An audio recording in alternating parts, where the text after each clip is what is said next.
There's a deficit in our current system, pandemic or not, that is not preparing parents adequately for these early months.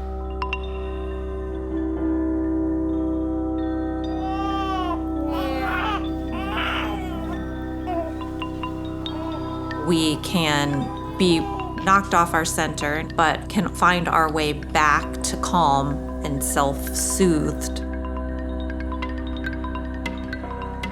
We learn it through the modeling of our parents and caregivers initially. That's our first experience, is our mother's ability to self-regulate, nervous system regulate while we are gestating inside their nervous system. And then once we're born and we're in gravity, we're learning it from the people that are around us. Now we're gonna do your right side, okay? But there might be a little more wiring to do on this side than her other side because there's a dominance on the left. In a perfect world, infants would have a lot of opportunity for movement, but due to our cultural norm of back sleeping and swaddling and lots of reclined baby furniture positioning, parents are in need of some guidance.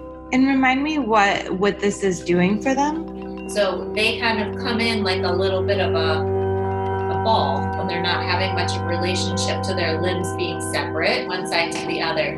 So this is offering them through a sensory contact, a little bit of orientation to the rest of their body.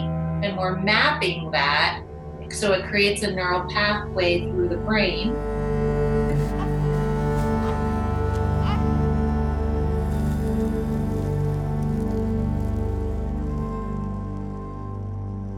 Can I check under your tongue, little miss? I know you don't wanna. I know you don't wanna. I know. Craniosacral therapy is a modality of body work that has been adapted from manual medicine of the osteopathic tradition. The offering of craniosacral therapy is a listening. We're offering a moment in time where I, as another human, am sitting and deeply listening to the body that's in front of me through the use of light touch to stabilize our nervous system. I'm so incredibly blessed with an amazing community that, feels like family and feeling each other, even though we don't get to see each other and be as physical. I also feel an incredible connection, and I feel like this experience of having to be apart physically is demonstrating how connected we actually are and how much we really, truly care about each other. There's always a lot of love in spite of the chaos.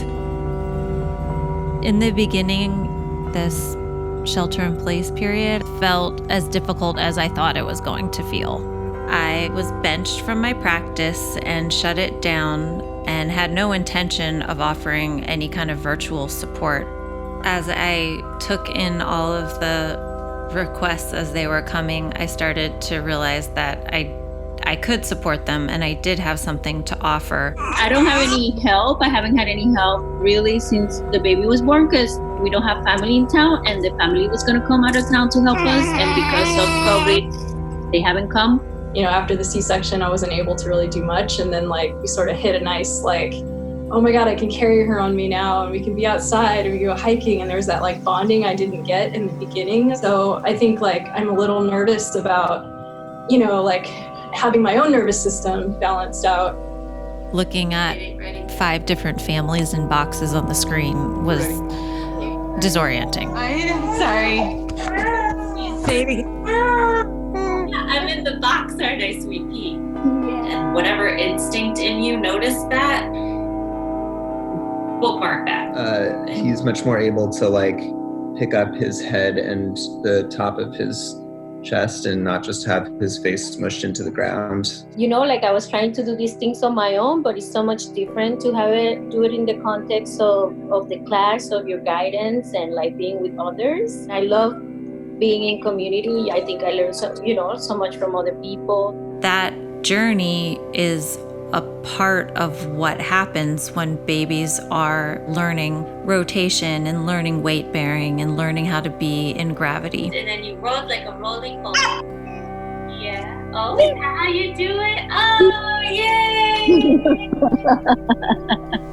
I have to treat each encounter with an infant with expansive curiosity. I drop into my midline. I feel my alignment and my connection to myself in the present moment. And that's how I show up for the work, bringing the parents into the presencing and the conversation and the empowerment of what's going on, helping them connect with their baby and helping them titrate their touch and make it available for the infant to receive. Having some level of access to tools like that, whether you have them already inside your own being, inside your own nervous system, or you need to reach out for that support from someone who can help you find that, is really the touchstone of health. It was a difficult pregnancy that I had, and Andrea was there from the beginning. We can grow our support networks to help people have a more gentle transition than often is the case. I hope that we illustrate that need further as we come back together, as we're able to support each other more and more and create a new model of raising children and helping them learn how to be in this world the way they are.